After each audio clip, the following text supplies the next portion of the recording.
Karomah Aba Guru Sekumpul Tuan Guru Zaini, tarbiyah yang sungguh sempurna. Apa yang dilakukan Aba Guru Sekumpul, dan ini termasuk karomah beliau. Allahumma ufir lahu warhamhu wa'afi wa'fu anhu. Martapura sejak berabad-abad yang lampau telah bergelar sebagai serambi Mekah. Ini menunjukkan eksistensi Martapura sebagai gudangnya para ulama dan aulia, serta merupakan sentral ilmu di seluruh Kalimantan. Ratusan ulama telah lahir dari kota Intan ini dan telah berperan maksimal di tengah masyarakatnya. Guru Zaini hidup di antara mereka dan menjadi salah satu dari mereka sejak kecil. Beliau memang telah dididik dengan sangat baik oleh kedua orang tuanya. Sikap, akhlak, dan kesolehannya beliau nampak sudah tertanam kuat sejak masa kanak-kanak. Ditambah didikan jiwa tauhid dan ma'rifat dari neneknya, Salbiah, dan pamannya yang dikenal sangat alim dan warok, Syekh Muhammad Seman Mulia, atau yang dikenal dengan Guru Padang. Di usia menjelang 6 tahun, Guru Zaini telah masuk madrasah di Kampung Keraton, dan di usia 7 tahun beliau telah memasuki jenjang pendidikan pesantren Darussalam Martapura. Di samping itu ia juga gigih mengambil ilmu dan belajar di rumah-rumah gurunya.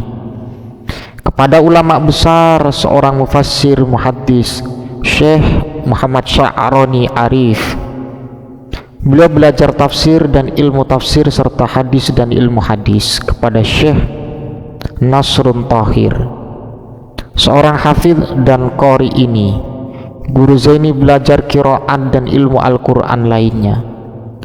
Sedangkan kepada pamannya sendiri, Syekh Seman Mulia, beliau memperdalam ilmu alat. Selain kepada mereka bertiga dan para ulama Martapura selainnya, Guru Zaini juga sempat mengambil ilmu berbagai tempat di Kalimantan Selatan.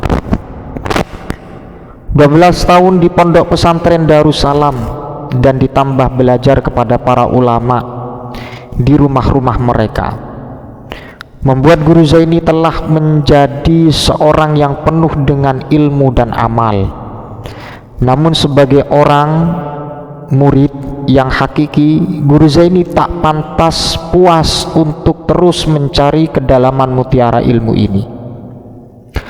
Beliau merasa laksana seorang musafir yang tengah kehausan, sehingga setetes air pun akan sangat berharga bagi seorang musafir. Guru Zaini terus merenung kemana dan di mana dia harus mencari dan mendapatkan mutiara ilmu ini. Selama ini ia memang sudah dengan gigih dan menggerahkan segala kemampuannya untuk belajar, menuntut ilmu, mengaji dan mengkaji, bersimpuh di hadapan guru-gurunya. Namun terasa seperti ada yang masih kurang, terasa seperti ada yang masih kosong di bilik-bilik hatinya. Terasa masih ada ruang yang harus dipuaskan dan diisi di dalam jiwa dan ruhnya. Hal itu membuat jiwanya terasa gelisah, terasa gersang seperti seorang kehausan yang terus menapaki lembah untuk mendapatkan air. Suatu saat kegundahan hatinya itu ia sampaikan kepada pamannya, Syekh Muhammad Seman Mulia.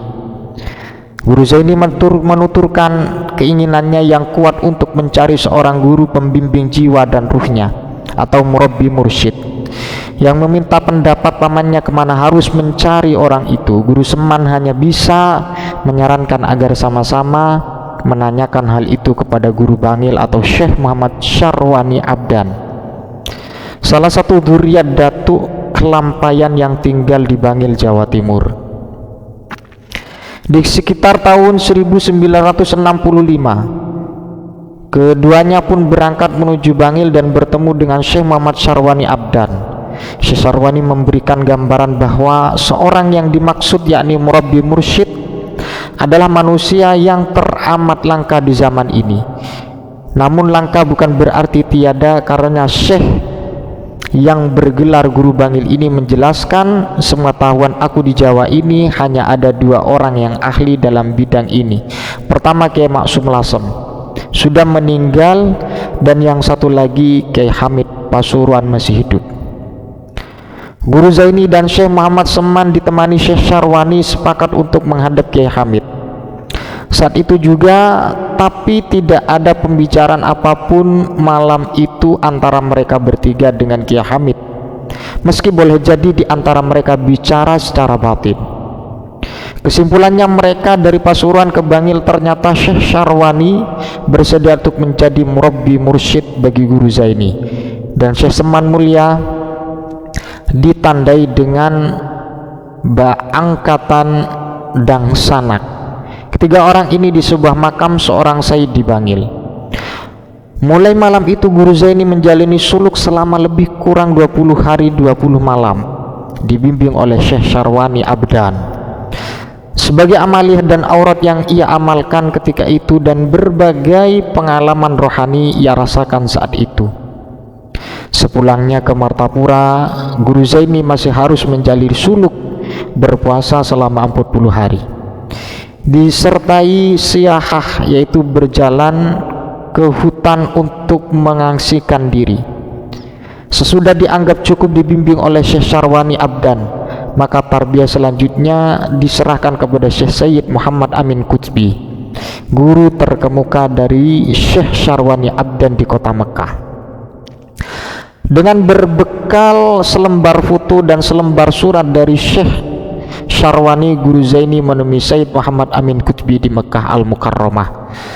Selama musim haji itu, Guru Zaini selalu bersama Sayyid Amin untuk dibimbing suluk, dan menjelang usainya musim haji, maka tuntaslah seluruh prosesi suluk yang dijalani Guru Zaini. Sayyid Muhammad Amin Qutbi mewanti-wanti bahwa sepulangnya dari Mekah, Guru Zaini akan dibimbing oleh datunya sendiri, yaitu Syekh Muhammad Arsyad Al-Banjari. Sepulang dari Mekah, setelah ada tenggang waktu beberapa lama, Guru Zaini kemudian ditarbiyah secara rohani oleh Syekh Muhammad Arsyad Al-Banjari. Tidak ada penjelasan dari Guru Zaini beberapa lama beliau dibimbing oleh Datuk Kelampayan. Yang pasti setelah selesai itu, tugas untuk mentarbiyah diserahkan kepada Rasulullah Shallallahu Alaihi Wasallam. Dan ini adalah puncak dari tarbiyah yang dijalani oleh Guru Zaini. Dari sini betapa kita memahami bahwa Guru Zaini telah menjalani sebaik-baik tarbiyah, baik tarbiyah zahir maupun tarbiyah batin. Dan dari sini pula kita dapat memahami betapa tingginya derajat dan kemuliaan yang diperoleh oleh guru kita semua, Al-Alimul Al-Allamah Al-Arif Billah Al-Kamil Syekh Muhammad Zaini Abdul Ghani Al-Banjari, sahabat yang dimuliakan Allah Subhanahu wa Ta'ala. Mudah-mudahan bermanfaat apa yang saya sampaikan, sekilas tarbiyah yang diperoleh oleh Tuan Guru sekumpul, yaitu Tuan Guru Zaini. Mudah-mudahan bermanfaat. Mohon maaf yang sebesar-besarnya. Assalamualaikum warahmatullahi wabarakatuh.